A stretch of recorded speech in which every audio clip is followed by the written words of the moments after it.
Hey guys, it's Will. It's Hong Kong Cinema Appreciation Society. Welcome back to the channel. Welcome back to the laundry room. I hope you're doing well. If you're new to the channel, welcome.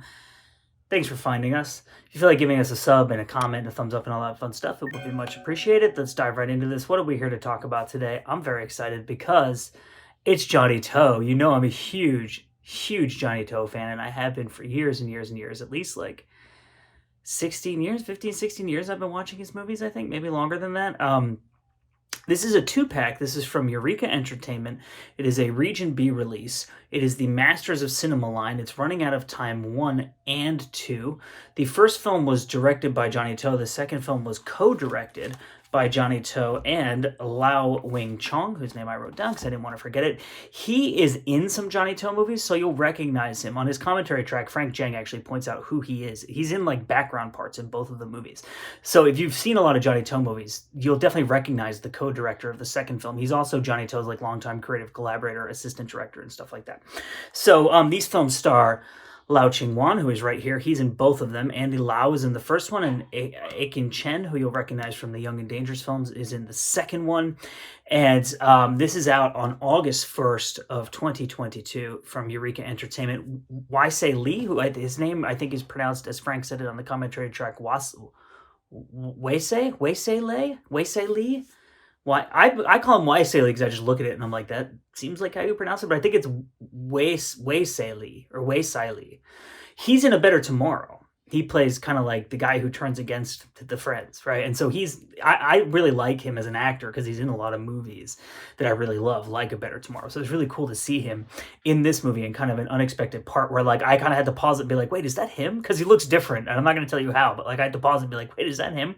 So the first film was a very, very Hitchcockian film. The second film has kind of hints of the French New Wave and stuff in it. The first film was a huge hit for Milky Way, which was Johnnie To's production company. It was released in 1999. And then the second film followed in 2001. It was less of a hit at the box office, but I still think it did pretty well. So what I'm going to do is I'm going to just give brief impressions of this release in case you're on the fence about buying it or you just want to know like what it's about, if it's any good. And then once I'm finished with that, I'll move on to like a more in-depth review. This is like almost a perfect Blu-ray release for me in terms of like if you are a fan of these films or you're looking to learn about these films, you want to see them in a great presentation. This is a new 2K scan and remaster. So it looks great. It sounds great.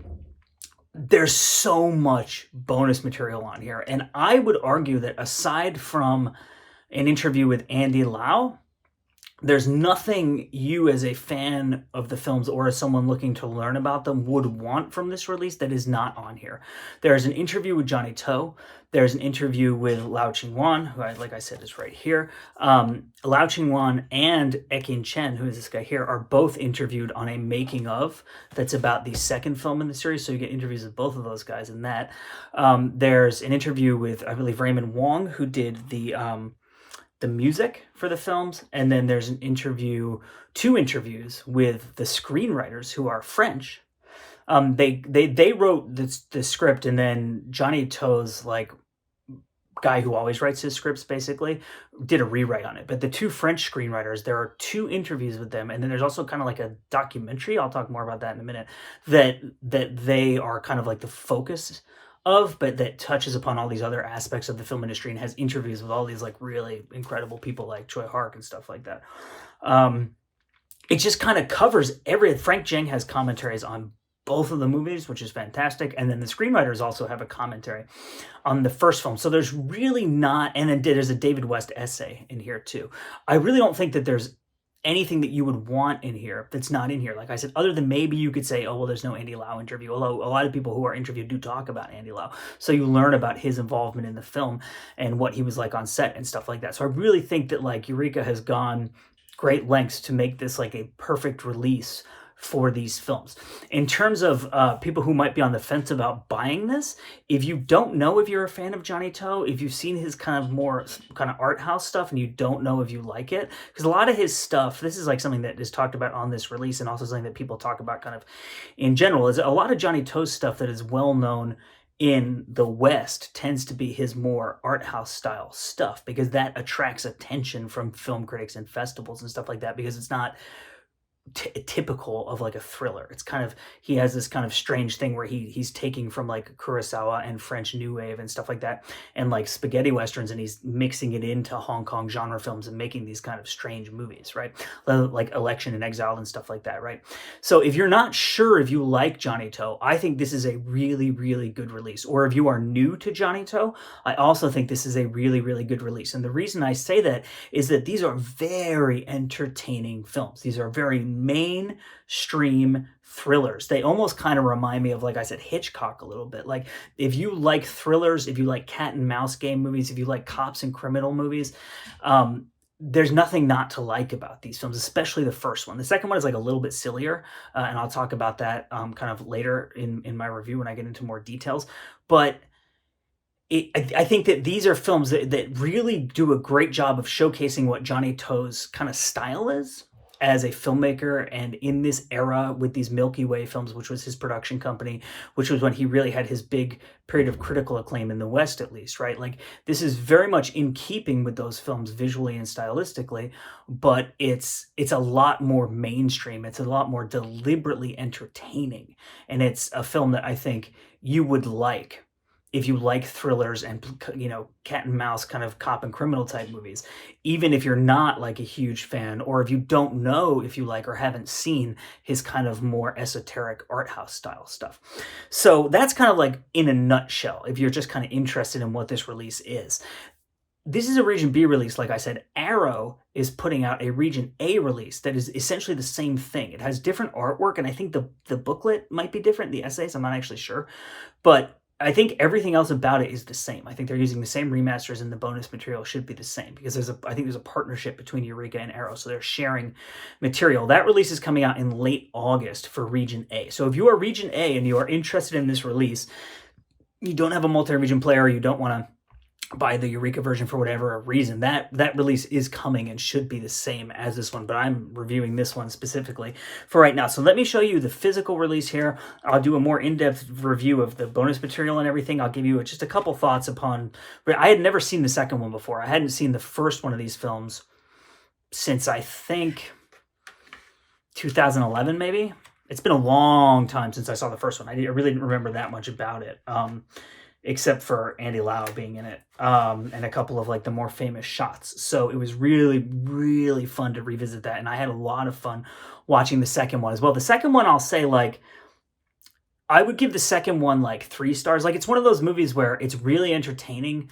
I'm not upset at all that I watched it. I thought it was super fun. There's like some plot holes, and it's like a very kind of silly movie, and it's not a movie that is anyway, like the first one is over the top in the way that movies are like a heightened reality, like a hyper reality, but it has elements of being grounded in a way that you can relate to it. Whereas the second one is just pure movie silliness, right? But it's very entertaining. So, and again, I'll give more detailed thoughts later on. But so you get this slipcase here, which is by Go Kaiju. And I actually really like this artwork. It's very simple and to the point.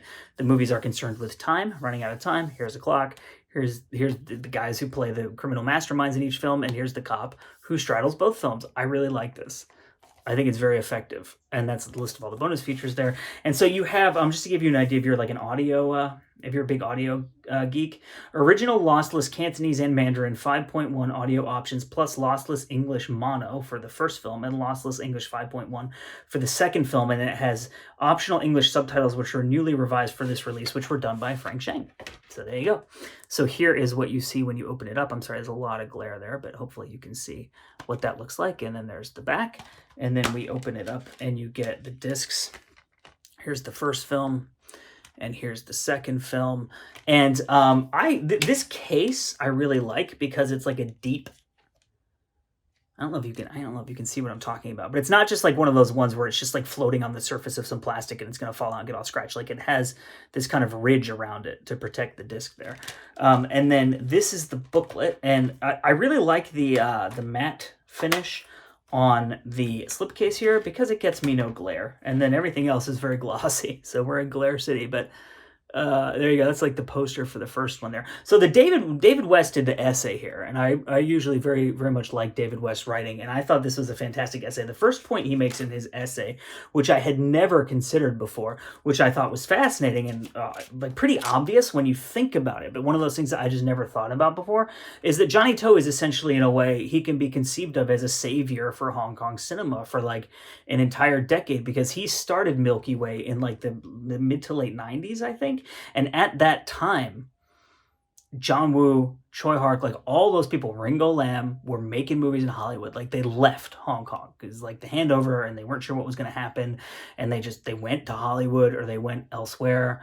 And Johnnie To, instead of doing that, decided to open his own production company and make like local Hong Kong movies shot on the streets that continued the tradition of classic Hong Kong movies. And I you know, without articulating it, you know that that's what Johnnie To did. But I never put that into words before. I never really thought about, like, I think about him being like the next in that great line of succession of filmmakers, and being, you know, he being the greatest filmmaker kind of his era at that time when everyone else had gone to Hollywood. But I never thought about the idea that he like deliberately stayed in Hong Kong and started his own company at a time when other companies were leaving and folding and stuff, to continue that tradition. So that was super cool. He also talks about you know, like Johnny, like the kind of the history of Milky Way, and this was Milky Way's the first Running Out of Time film was Milky Way's first big hit after making kind of more serious, brutal, like films like The Longest Night, Expect the Unexpected, like darker,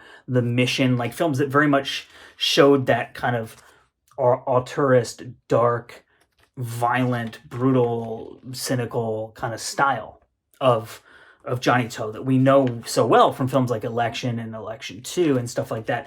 And he actually talks as well about how this film, and this was a very interesting analysis, I thought, Running Out of Time is a film that gives you like a very good feeling. It's a movie that wants you to like it and wants you to have a good time and feel good about yourself. And the second one, I would say, is even more so like that. Like it's pure, like sugary confection pop entertainment. But the first one is also a very cynical movie in ways that it doesn't hang a lantern on. That's a screenwriting expression. So in screenwriting, when you hang a lantern on something, it basically means that you're like pointing the audience at it somehow, because you want, it's important information, or it's something that you want people to know, or you're doing it to like distract the audience. It's basically just a way of pointing the audience's attention at something, right? This movie is very cynical in ways that it doesn't announce. And I hadn't thought about that, but reading the analysis of it from David West, I'm like, oh yeah, it really is like that. Totally makes sense. That's a very good perspective and analysis. It's kind of like this underlying sense of cynicism. He also compares the films to like classic wuxia films and heroic bloodshed films in terms of like character relationships, structure, stuff like that. You very much have that thing that you have like in The Killer of like the cop and the criminal, and kind of this gray area of morality where they have more in common than they have different from one another. And like that kind of like the honorable criminal and the cop, you know, like that kind of dynamic. So there's an interesting analysis of that too. So to get into the bonus material on here, I'll talk about the interviews and then I'll talk about the commentary tracks and just kind of give you an overview of what you're going to get on here. The Johnnie To interview is 12 minutes long. This is taken from the Spectrum Films DVD when the film was originally released in France. One of the things I thought was really interesting about Johnnie To's interview is he talks about the differences between screenwriting styles of, because, you know, he worked with the French screenwriters on this, and he talks about how, like, when they first came to him and proposed the idea and they were working on a draft, the French guys had this kind of very Hollywood outlook on screenwriting. And in Johnnie To's mind, a Hong Kong screenplay is very different than a Hollywood screenplay. And he talks about why that is. He talks about budget constraints. He talks about like having to shoot from the hip, kind of like you don't have permits to shoot out in public in like the center of Hong Kong. You got to steal shots, and like you can't think in the same way as Hollywood directors with these huge budgets. And it was really interesting breakdown of like the differences in the styles of writing and approaching stories. He talks about what it was like working with Andy Lau, why he wanted to work with Andy Lau, how they got Andy Lau involved with this film. Then he talks about Lau Ching-wan. And one of the things that he says about Lau Ching-wan that I thought was really interesting is that, and Lau Ching-wan is, his English name is Sean Lau. And I am so used to calling him Sean Lau that I've really had to get, like, everyone on this release calls him Lau Ching-wan. Like, it's like, he's very clearly not one of these people like Jackie Chan where like everyone just calls him Jackie Chan. Like, he goes by Lau Ching-wan, and that's what everyone knows him as, and his name in the credits is that and stuff like that. But for some reason, I've always just seen his name as Sean Lau, and so I'm like getting it out of my head to call him that. But he talks about how for him, for Johnny To personally, Lau Ching-wan, he thinks, so what Johnny To says is that for him, Chow Yun-fat is like the actor who is most representative of what the Hong Kong film industry is in terms of its talent, the films that they put out like across his whole career. But he says right after Chow Yun-fat, he thinks that it's Lau Ching-wan in terms of his ability as an actor, his intelligence, what he brings to films, how great he is. Like Johnny To talks about how in the screenwriting process, the writers would go to Lau Ching-wan and be like, what would your character do in this situation? Because he knows his character so well that he could help the writers like get to the next step in the screenplay. It's really interesting. And in the second film, actually, the screenwriting for the second film is credited to the Milky Way creative team. And like the way that Johnny To talks about it, it seems like they all just kind of get together and work the whole thing out and get the script into like the shape they really want to get it in. And it also,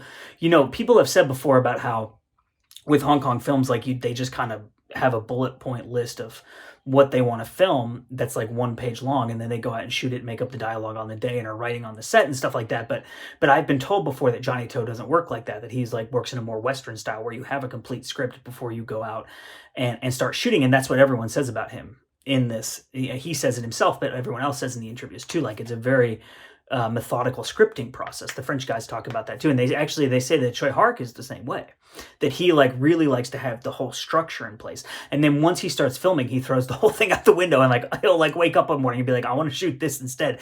But he never throws out the whole structure. He keeps the structure intact, but he changes scenes and character relationships and like stuff like that. So I thought that was really interesting. That's from a different interview. But anyway, so the Johnny To interview, 12 minutes long, great. The Lau Ching-wan interview is 25 minutes long. So I will say that the Lau Ching-wan interview is on the disc for the first film, but he discusses both films. So watch them both before you watch that if you don't want him to spoil anything. But he talks about working with Andy Lau. What's really interesting about that is that the interviewer asks him, like, were you friends with Andy Lau? And he's like, not really, because Andy Lau and I were both at a point in our career when we made this film where we were both very professional. And in order to have chemistry and in order to do the scenes together and to embody our characters and stuff like that, like we didn't need to be buddies. Like we knew the job. We knew what we needed to do. We knew the characters. Johnny To's a great director. We just showed up and we did our job. I thought that was a really interesting perspective because he's not disparaging Andy Lau at all. He's saying they were both at such a point in their careers that they didn't need to have an off-screen bond in order to do their job as actors, which I thought was really interesting. And he also talks about how he and Andy Lau are actually really similar in a lot of ways, even though from the outside looking in, you might think they're different because Lau Ching-wan has this reputation rather of being like a very serious actor, and people think of Andy Lau as like a canto pop superstar, movie star type, but he's like, we're actually very similar in a lot of ways. He talks about working with Ekin Chen on the second film. He talks about like insights into his character. Like, for instance, he said that he sees his character in these films as really bored and like constantly trying to come up with stuff for himself to do to not be bored and like running towards excitement because there's so much boredom in his life. So I thought that was a really interesting take on who his character is. And then he talks about like he's worked a lot with Johnny To. If you're not like super familiar with his career, like he was in Loving You, which is a Johnny To film, which was on Netflix at some point, and I have reviewed that on the channel. So if you're interested, you can go and find that. And he's in like The Longest Night, which is another Milky Way Johnny To movie. He was in Full Alert, which is the Ringo Lam film, which I reviewed recently. But anyway, he's worked a lot with Johnny To, so they know each other really well, and it's interesting to hear their kind of thoughts on each other. So the screenwriters, there's one interview with the screenwriters that's 22 minutes long and one that's 37. So altogether, it's about an hour worth of interviews with these guys, and it's so interesting. One is in French, and it's shot in Hong Kong. The other one's in English, and I don't know where it's shot because it's like in an office, so you can't really tell where they are. But the one that's in French is actually outside in Hong Kong, like on the water. You can see like the harbor, the bay or whatever it is, and then in the background there's always like on the other side of the water there's like the skyline and stuff. So it's really cool like location for the interview. They're just really interesting people. Like they're from France. They grew up loving martial arts movies and Hong Kong movies. They started writing for like I believe they started writing for like a magazine, like reviewing movies and writing essays and interviews about movies and stuff like that. And they got in touch with people like John Woo. And then they went to Hong Kong, they met John Woo, and they at some point started proposing ideas for screenplays. And John Woo was like, well, don't just talk about it, write something down, write a script. This was in the early 90s before John Woo went to Hollywood. So they went back to France. I think they were working as screenwriters in France at some point, and they finally did put some stuff together. But when they got back to Hong Kong, John Woo had gone to do Hard Target in the US. So then they met with Choi Hark, and they eventually met Johnnie To and all these other people, and they started writing. So I think they wrote Black Mask 2 for Choi Hark, and they started meeting all these other people and writing scripts in Hong Kong. And then Running Out of Time became the first film of theirs that was a big box office hit, and they're either the first or the only ever foreigners nominated for Best Screenplay at the Hong Kong Film Awards, which was for this film, Running Out of Time. And so they talk about how that was like a big validation for their careers, and more people wanted to work with them after that.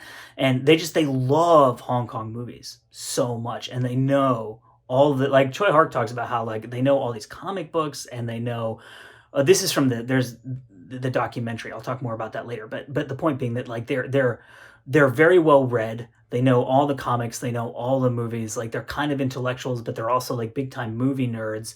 And they stick all that together, and they write these screenplays that like you can definitely see the influence from French New Wave films. I think on like Melville, like that kind of stuff. Not as much like 400 Blows, obviously, but like the kind of like the cool criminal type of movie, like the Godard stuff, the Le Samurai, like those types of movies. Like you can see that, and even going back further than that, like old Hollywood movies with like gentleman thief characters and stuff like that. And like I said, I would say big time Hitchcock influence. And this is just me. I don't know if these guys are influenced by Hitchcock. They do mention Hitchcock in their interviews, but the Hitchcock is really popular in France, and like Truffaut loved Hitchcock and like did interviews with him and like helped like write a book about him and stuff like that. So like there's a very Hitchcockian element to these films, but their interview is so interesting, the way they're inspired by all these things from all these different places, but what they really wanted to do was go to Hong Kong and write Hong Kong movies, because they thought no one was making better films than the Hong Kongers at the time. So it's a really cool interview. So Raymond Wong did the music for Running Out of Time.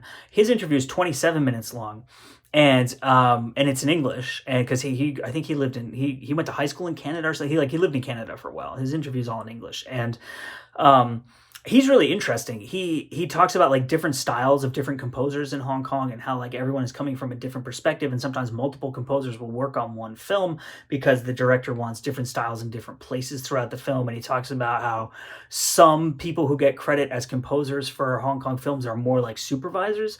Like they'll write a couple themes, but then they hire other composers to like flesh things out, and they oversee it and give notes and stuff like that. Whereas other people are far more hands-on, like actually writing all the music, which is really interesting. The thing that I like the most about his interview, back to Choi Hark again, who's like all over this release for whatever reason. This composer worked for Choi Hark, and he's worked for Johnnie To, and he talks about how they're like basically the exact opposite in terms of what kind of music they want in their films. And he said the thing that really stood out to him about Johnnie To is that Johnnie To always wants something new and unexpected, and he'll put like a romantic theme in the middle of a shootout, and then he'll put like thriller music in a romance scene. Like he's always trying to find music that does something to the audience emotionally that you don't expect, by putting it in a scene that another filmmaker wouldn't put it in. Like rather than trying to have a marriage of music and visuals and tone, he's trying to have like a juxtaposition to make it more interesting and to make it less traditional. And I thought that was a really cool perspective. So the Hong Kong Stories documentary, this is incredible. This was an incredible bonus feature. It's 50 minutes long, and it was shot, I think, on like some kind of digital camera, like around, I don't know, 2003, 4 or 5. Like it's from that kind of era, like early 21st century, the new millennium, whatever you want to call it. It's the French screenwriters are going around Hong Kong at night. This is how it opens.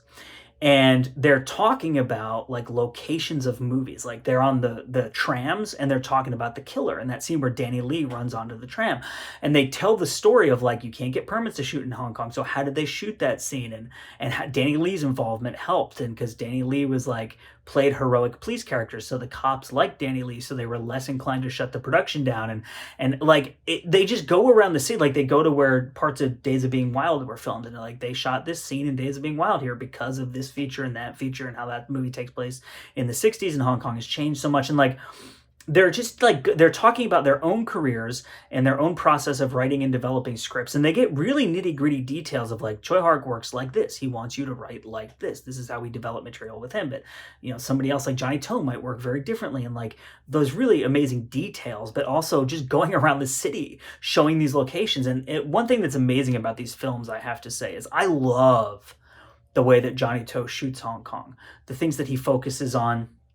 The locations he chooses, the way he uses the camera, it's so lived in and so natural. You can tell he's from Hong Kong. He's a local. It's his city. It just feels like being on the street there. It doesn't feel like a tourist film. Like he chooses locations you don't see in a lot of other Hong Kong movies, or he shoots them in ways that are atypical. I just love it. And so anyway, they're going around in this documentary, they're going around talking about all of these locations in Hong Kong. And then that is interspliced with like, they go to the film workshop offices and Choi Hark is there, and he like brings them into his office and he shows them his comic books. He's like a big comic book person. He shows them his comic books and his action figures. And then he sits for an interview and he talks about working with them. And then Wong Kar-wai is in there, and he talks about like why he loves Hong Kong and the types of films that he makes, and then they show the French screenwriters and they talk about Wong Kar-wai's process and how he's almost like a screenwriter as a director, because in the same way that a screenwriter will consider all these possibilities and then whittle it down to write the script,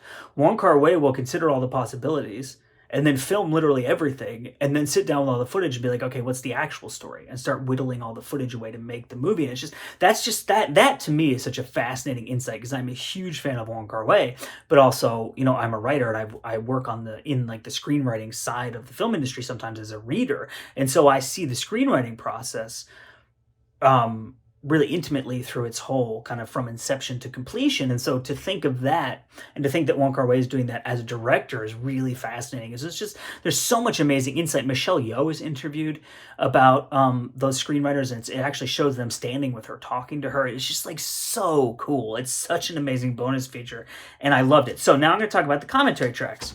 Frank Jang. You know I love Frank, and Frank is a huge fan of Johnnie To, if you don't know that. So it's just great to hear Frank. He loves these movies, especially the first one. Like, he loves this movie. And to hear him, he saw it in Hong Kong. He talks about when he saw it, where he saw it, and he talks about was it the first or the second one? He saw one of them in Hong Kong, I should say. I can't remember which one it was. I think it was actually the second one, because I think the second one came out around Christmas. Because it's kind of a Christmas movie. I'll talk about that in a second if you're interested in my thoughts on the film. But he talks about seeing the movie in theaters, and he talks about what's the title in Chinese, and what are the like the bios of all the people involved, like the cinematographer, the director, all the actors. I learned a lot about Lau Ching-wan and his like whole life and how he became an actor in his career before he started doing these movies with Johnnie To and the Ringo Lam and stuff like that. And he translates some of the Cantonese. There's like some puns and stuff like that, or like some things that they're saying that are very specific to like, like being a cop. When he says this phrase, it really kind of means this, and like that kind of is really cool to hear that kind of stuff. He talks about the crane shots, actually, which is really interesting.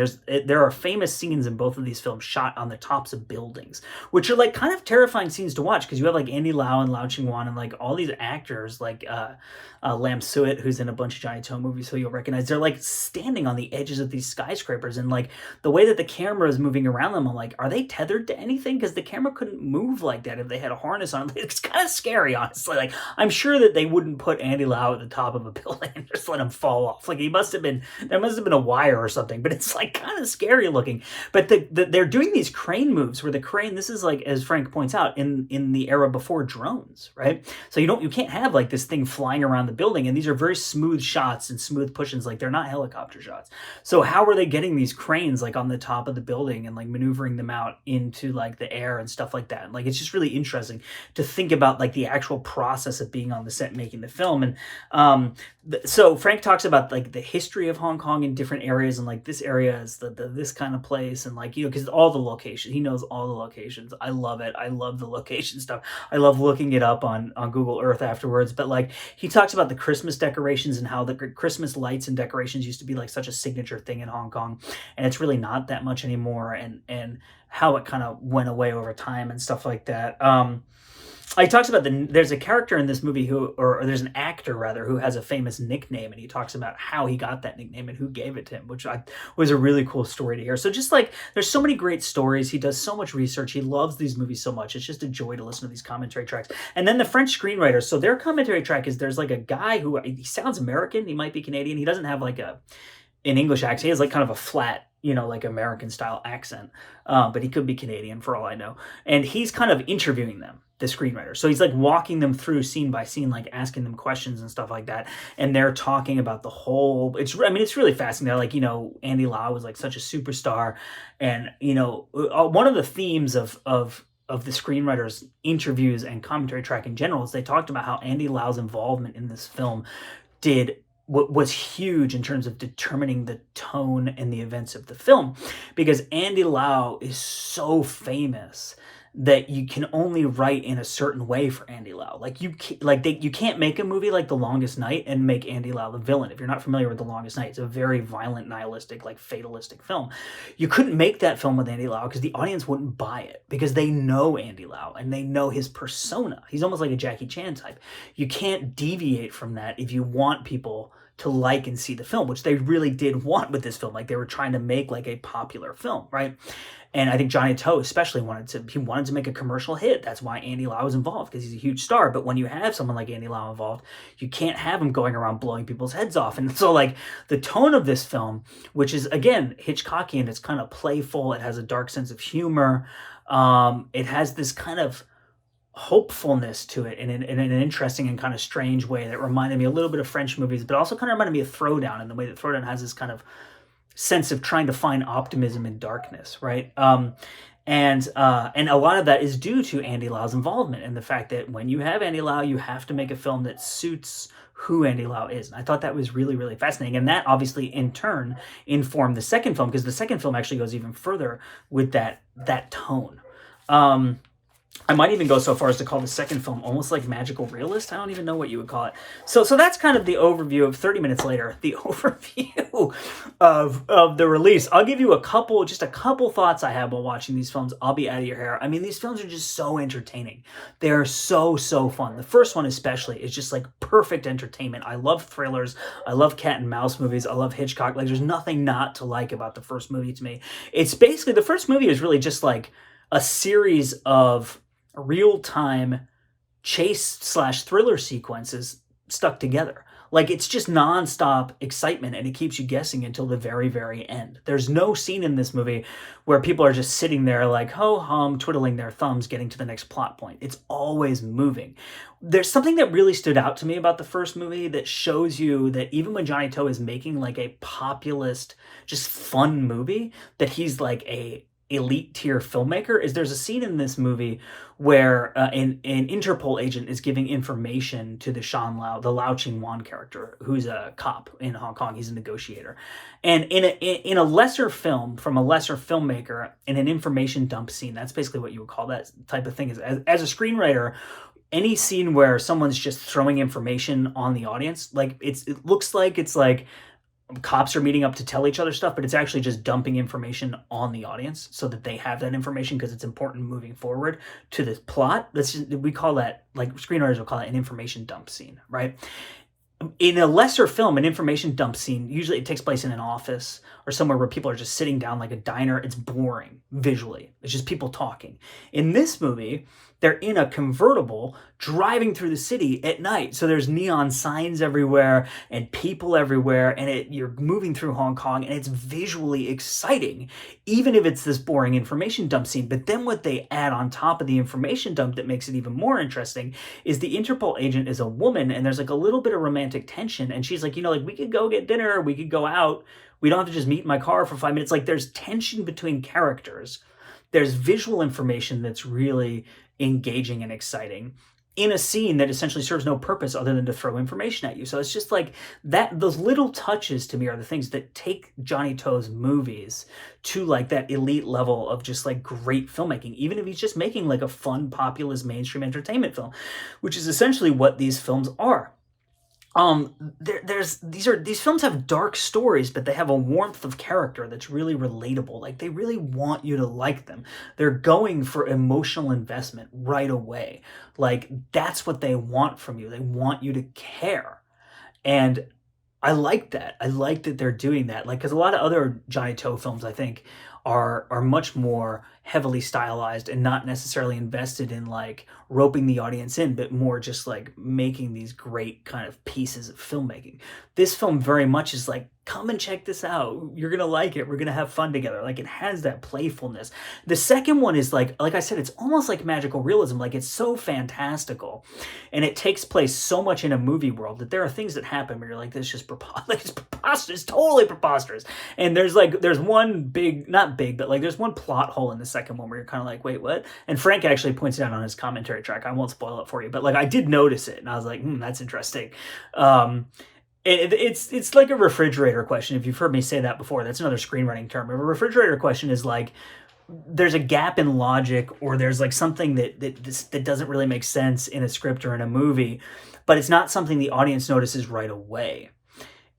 You're at your refrigerator at midnight having a snack, you've woken up and you're thinking about the movie and you're like, wait a minute, that doesn't make sense. It's like one of those types of things. But the second one it's set at Christmas, right? So it has this like holiday kind of, it's got this sense of joviality and camaraderie. There's a really great flirtation, will they, won't they kind of romance between the Lao Ching Wong character and the Kelly Lynn character. She plays like this woman who works for this company that's being like extorted by this thief, essentially. So he becomes like, he works with her a lot on the case, and then they're antagonistic, but you can also tell they kind of like each other, and it's very playful and sweet and romantic. And like the second one is, it's like, it feels even, it's funny because it didn't make as much money. It feels like it's even more deliberately populist. It's more heart on sleeve emotional. It's more preposterous. It's cornier. It's sillier. But it's very likable. It's a very charming movie. Like, it's pure fluff entertainment. But I really, there was not a second of it while I was watching where I was like, like, it's just fun. It's not meant to be like this mind-blowing masterpiece. It's just a fun, entertaining film. So that is too long of a video, but it's 2 movies and it's 2 discs with butt tons of bonus material. It's the Running Out of Time release from Eureka Entertainment. I give this my top mark, whatever that would be. I think you should definitely pick it up if you're on the fence, if you're a fan of Johnnie To. It's just fantastic. So my name is Will. It's Hong Kong Cinema Appreciation Society. I thank you so much for watching, and we will see you next time.